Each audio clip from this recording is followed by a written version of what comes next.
Hello and welcome back to another episode of Math with Sohn. Today, we're going to be rotating shapes around the origin. Let's get into it. So, one of the most important things to realize about rotating a shape around the origin, or about the origin, is that you are going to want a little bit of scratch paper. Okay? So, I'm actually going to be starting up on number 2, because I feel like it would visually be a little bit easier for us to see. So when we're rotating around the origin, if it doesn't specify which direction, it is mathematically, in upper level math, counterclockwise. So like default is counterclockwise.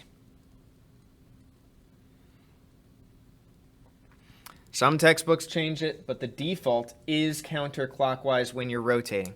However, if it's 180 degrees, it doesn't matter as much. The other thing that you want to do when you're dealing with rotations is have some scratch paper handy. That will be very helpful. So I'm going to use these sticky notes as we move forward. So when you're rotating 180 degrees, you're going to, it doesn't tell us which direction, go counterclockwise, and we are going to turn the paper twice. So one turn counterclockwise would be this way. 2 turns counterclockwise would be literally having it upside down. And what we are looking at is our answer. So we want to duplicate this whenever we turn it back facing the correct up. So what I want to do is take these coordinates and write them down on my scratch sheet of paper so that whenever I turn the paper back up, I'll know what the coordinates are. So this is my new up, down, left, and right. So this point for V, it's an upside down V now, is going to be for my new V, V prime, is going to be at -2, 0. And J is going to be at -1, left by 1 and up by 1. So J prime is -1, 1.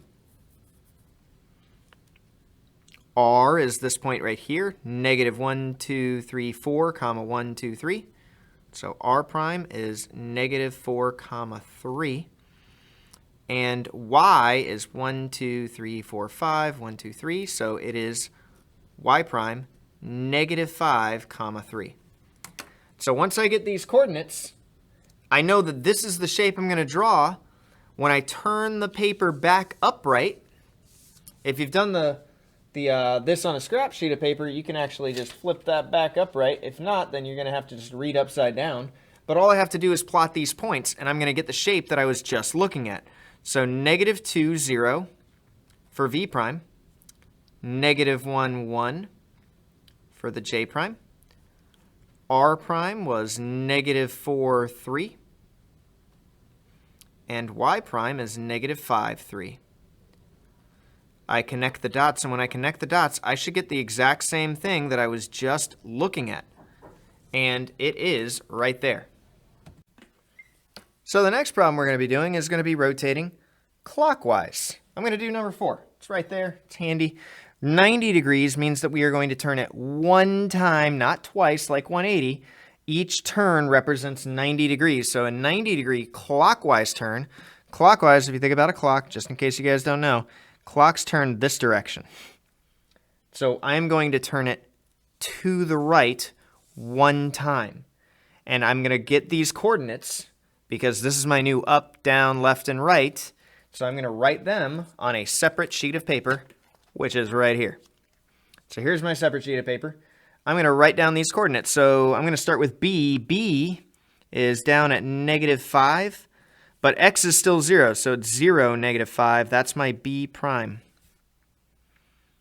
K is the next one I'm going to do, is at positive 1, 2, 3, positive 3, -5. And that was K, so K prime. Y is at 1, 2, 3, -1, 2, 3, 4. So Y prime is at 3, -4. And U is at -2, -2. So that's convenient. -2, -2. And that's my U prime. Make sure you label these points. It kind of can be helpful. So just don't write down 4 points. Label them. It takes half a second to write a letter. And that way when you turn it, you'll know which one's supposed to be which. So I've got these coordinates. I'm going to turn it back facing upright. And I'm going to take my new coordinates and I'm going to graph them. So I had 0, -5. That is 0, -5 right here. 3, 1, 2, 3, -5. Let me label them, B prime and K prime. And we had Y prime here, so Y prime is at 3, -4. And the last point was at -2, -2 for U prime. And there is our wonderful shape. And if we were to turn this back and forth, so that was the original right here. So when I turn this, notice how it's exactly right here.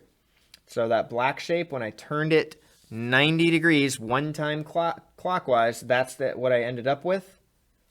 And we just drew that shape.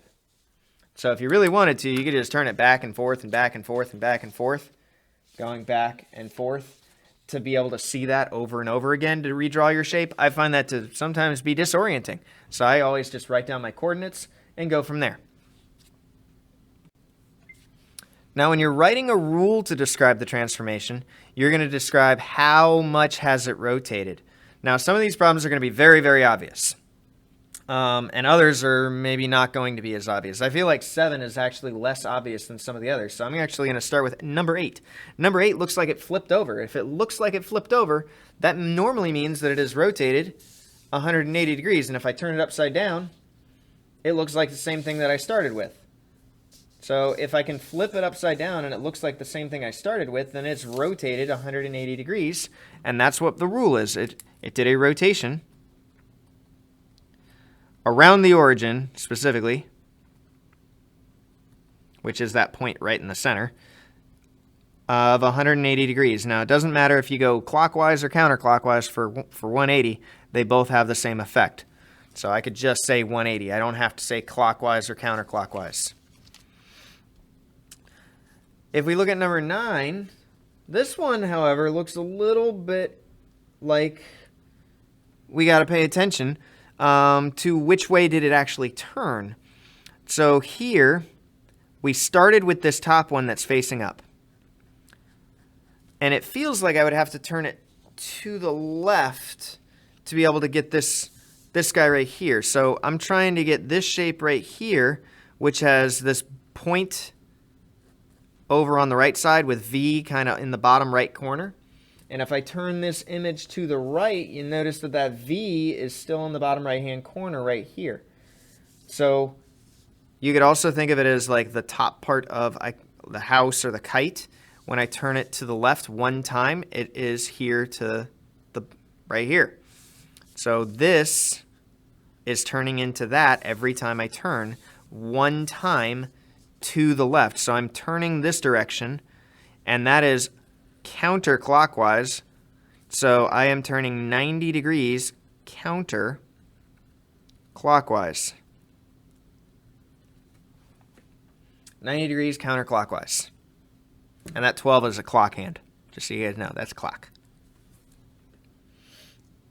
All right, one more. The one that I felt like was a little bit harder to see because they're overlapping so much. So when they're overlapping this much, find the one point to you that feels unique.